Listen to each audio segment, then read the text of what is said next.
बिस्मिल्लाहिर्रहमानिर्रहीम। मैं हूं वसीम उल्लाह सरगानी। मैं अपने तमाम व्यूवर्स को अपने यूट्यूब चैनल या फेसबुक पेज पर वेलकम करता हूं। बलोच खवातीन हम सब की बेटियां हैं। चीफ जस्टिस साहब, आपने कहा था कि अदालती कार्रवाई आवाम को सुनाने का फ़ायदा ये है कि लोग मुतमिन होते हैं। आपने पढ़ा, सुना और देखा है कि मजबूर, बेबस और सताई हुई आपकी और हमारी सब की बेटियां खुले आसमान तले हफ्ते भर से इस इल्तमा के साथ बैठी हैं कि इनके बच्चों, मर्दों और जवानों को किसी न किसी तरह बाजियाब कराए। ये कोई ड्रामा नहीं कर रही। इनमें से कोई सरदार और नवाब की बेटी नहीं है। आपके हुक्म और चीफ ऑफ आर्मी स्टाफ के तावन से ये मसला हल इसलिए हो सकता है कि फौज अगवान बॉर्डर के साथ साथ पूरे बलूचिस्तान पर हावी है। यूं तो हम सबको मालूम है कि बलूचिस्तान के सरदारों, नवाबों के खानदानों में गुलामी के तहजीब अब तक हावी है। इन सब ने चीफ साहब आपका कहना सुना है और पढ़ा होगा कि ये जमहूरी मुल्क है। यहाँ ना कोई सरदार है ना नवाब। जो लोग अपने नाम के साथ ये लकब रखते हैं वो ख़त्म करें।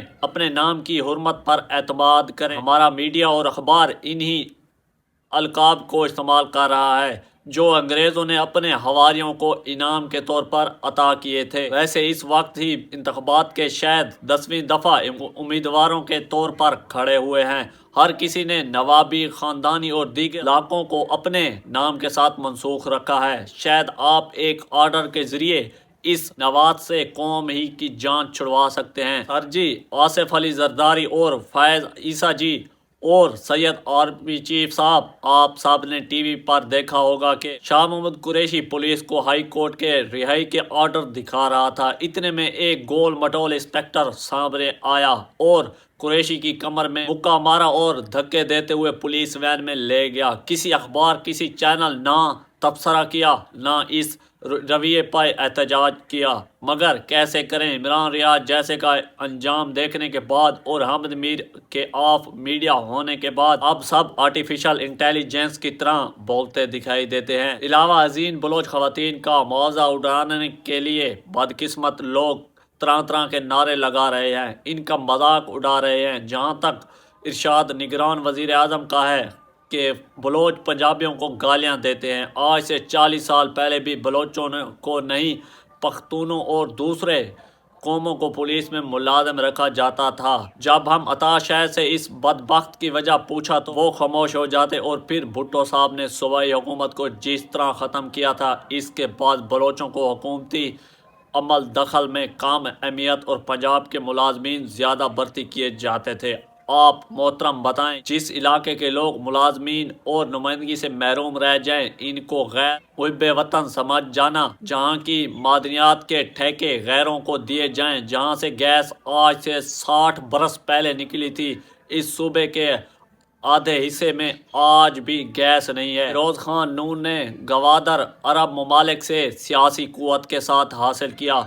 वहाँ की ज़मीनों की फरोख्त का सिलसिला शुरू हुआ तो खुद मेरे साथ बैठे पंजाब और पश्तून इकट्ठे हुए। सफ़ेद सूट पहने गवादर में दौरा करने जा रहे थे। वो ज़मीनें कई हाथों बदल कर बेची गईं और ख़रीदी गईं। ये सिलसिला अब तक जारी है। गरीब बेचारों का वही हाल है और वडेरे ट्रायल में आला मछलियाँ बरसों से लेकर दूसरे ममालिक में फ़रोख्त कर रहे हैं। सब जानते हैं कि बदीन से लेकर आधा बलूचिस्तान बेआब वैरान पड़ा है। अफगान के रास्ते से स्मगलिंग ना हो तो ये आधा बलूचिस्तान भूखा मर जाएगा।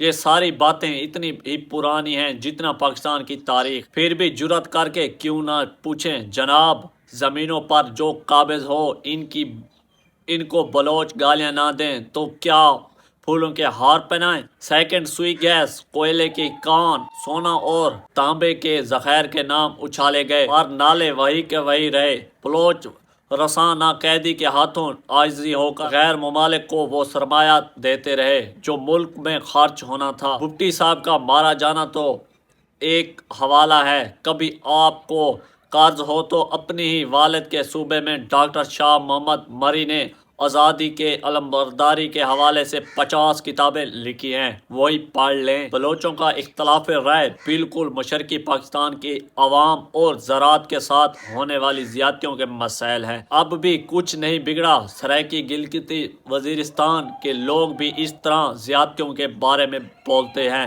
طوفان ابھی اندر اندر پک رہا ہے۔ آپ سے زیادہ فوج ان عامل کو زیادہ خوب جانتی ہے۔ سید صاحب یعنی آرمی چیف قرآن و سنت کے علاوہ سیاسی طور پر آگاہ ہیں۔ اس وقت دیا میں امریکی اور روسی کھیل میں مبتلا ہے۔ چلاکی دیکھیں کہ پہلے خود امریکہ نے اسرائیل کو بے پناہ اسلحہ دیا اور اب جنگ بند کرنے کی تلقین کر رہا ہے۔ اس وقت پریس کلب کے سامنے بیٹھے لوگ آزاد ہیں، صرف اس گراؤنڈ میں چلنے پھرنے کے لیے خدا نہ کرے مخالف نعرے باز سبق لے جائیں اور بلوچ آوازیں دب جائیں۔ پاکستان بنانے والے نے آخری سفر جس علاقے سے کیا تھا وہاں کی تہذیب اور غیرت کو مت للکاریں۔ پشتون بھی یہی کہہ رہے ہیں۔